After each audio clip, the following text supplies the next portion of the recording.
If you had the possibility to choose, which would you prefer?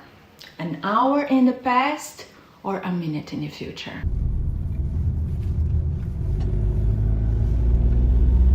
Does my hair has new horns today? So this week I asked this question on my Insta and I've got all sorts of answers. If you could go back to the past, just that specific hour to that specific day and avoid all the pain from that difficult moment, if you could get around your mistakes and meet again the one you loved and not make the same mistake again, and you could change your story, or if you could go back to the past and avoid falling into that trap, be able to leave before you got hurt, before taking that kick that hurt you so, before you get disappointed.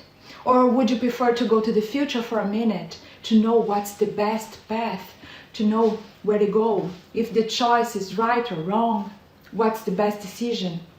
An hour in the past or a minute in the future?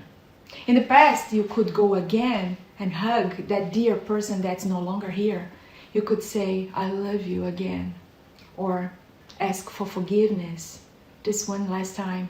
In the future, you could calm your fear of choices and know what's the right path, or even see the lottery numbers and change your destiny. Maybe you could go so back in the past that you could see who you were in a past incarnation. You would know why you felt with no explanation attracted to that situation who brought you to so much pain. Or in the future, you could see the results of your efforts today, whether they were in vain or if they give good fruits.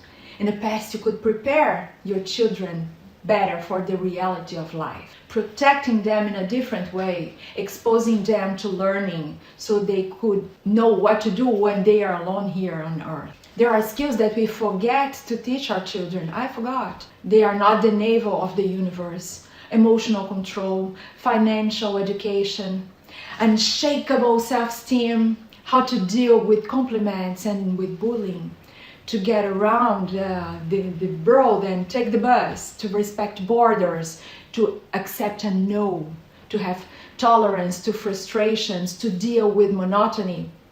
Life is not just a party. In the future, you could be confident that they are able to succeed in being the best person they can be with the education that you provided. Maybe in the past, you were so happy. Some people live from the torment of longing. They think that only in the past they were happy, and others hope to find happiness only in the future. But both those live or in the past or in the future, they are lost in the wrong place. What led me this week to reflect about past and future? So I am in the third week of the artist's way. Every day I have to do my morning pages, journaling, and once a week I have to date with art. My date this week was a trip to Fort Boutange. I visited the past in this village that's near here, 10 minutes from where I live, exactly in the border with the Germany and the Netherlands.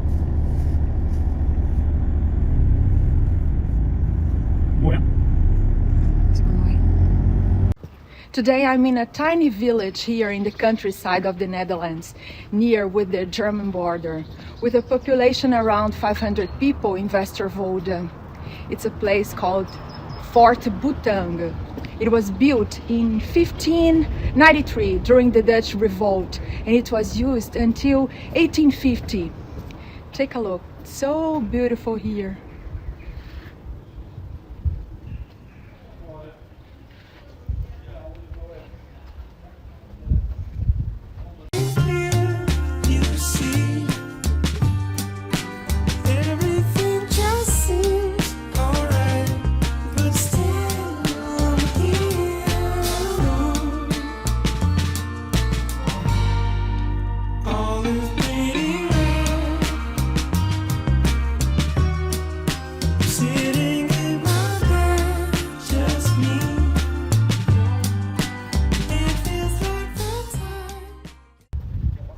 Being here is like traveling back to the mid-18th century state, and it's currently an open-air museum.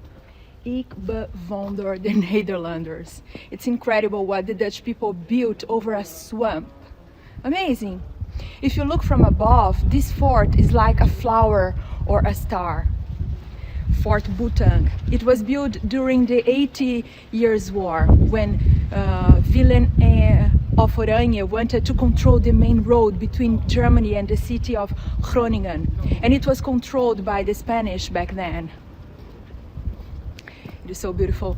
The museum is interesting. It's spread around several buildings in the village, and in one we are able to listen and to watch the video about the history of the place with English subtitles. So don't miss out this gem if you are near here.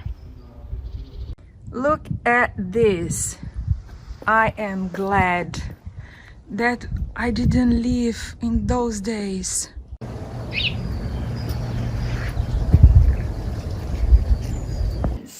The star-shaped fort was a first-rate defense system here in the Netherlands. The village remains perfectly preserved, with historic churches, synagogue, carved streets, wooden windmills, wonderful bridges, and former military barracks spread across the Pentagon.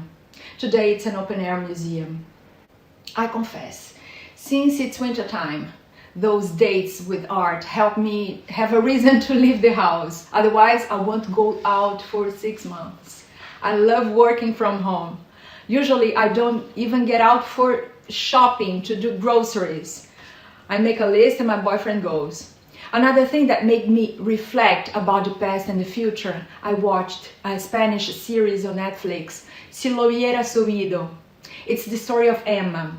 She drags us to 10 years of disappointing marriage and she can't take it anymore. Then it comes the extraordinary opportunity to relive the past decade, but this time with everything that she knows, that how it's going to unfold, and then she makes completely different choices. The big problem with the past and the future is that one doesn't exist anymore and the other one doesn't exist yet. The past can only exist in our memories, in our hearts. All the lessons, the difficult times make us today capable to be who we are, to value what we have today. All the answers that the past could give us are already here with us. All the departed loves that can only remain alive through who we are, through the stories that we lived, through the children that we had, memories and photos. We learn to love again without the fear of getting hurt again, because we know that no one dies from having a broken heart. We don't have just one soulmate. Life goes on. About the future, it can only exist from the choices that we make right now. The choices of this present moment will define what tomorrow's quantum field will bring.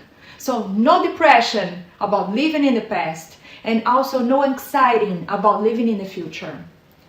All we own is this very present moment.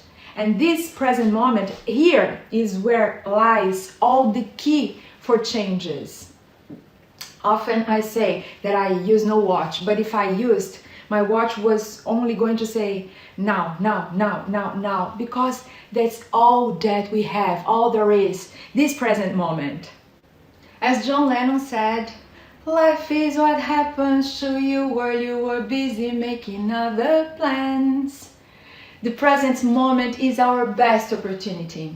Anything that takes our focus away from this present moment, take our focus off of somewhere we can't be.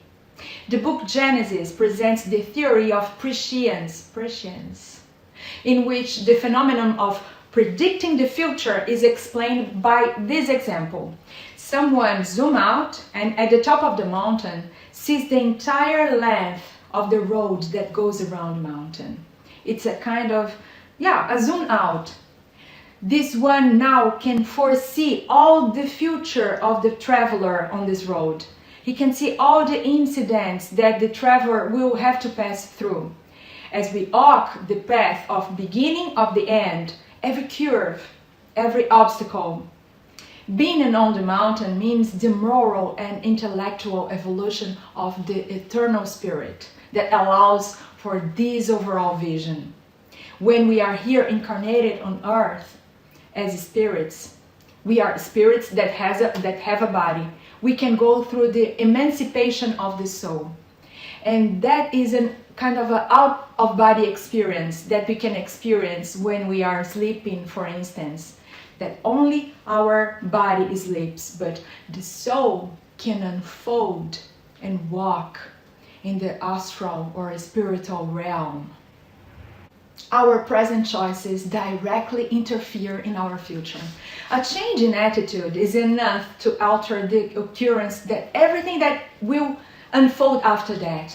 If we choose to follow habits that are harmful to our health, for instance, it's easy to assume that at some point our body will have some kind of imbalance. But if we change the lifestyle, however, if we get a better quality of life, we don't need a fortune teller to predict our future. Our time in earth is limited, but our works remain. If we choose to create good works every day to live our cultural, artistical heritage, something magnificent will happen after we are no longer here. We will be remembered. People can see who we were through our pieces of art, through our work, through our kids. So we should focus on this present moment, making good decisions now, being good people now, creating something awesome, geweldig now. Thus, the future will have greater chances to bring us good surprises. Life is now. What are you creating today? What is your work?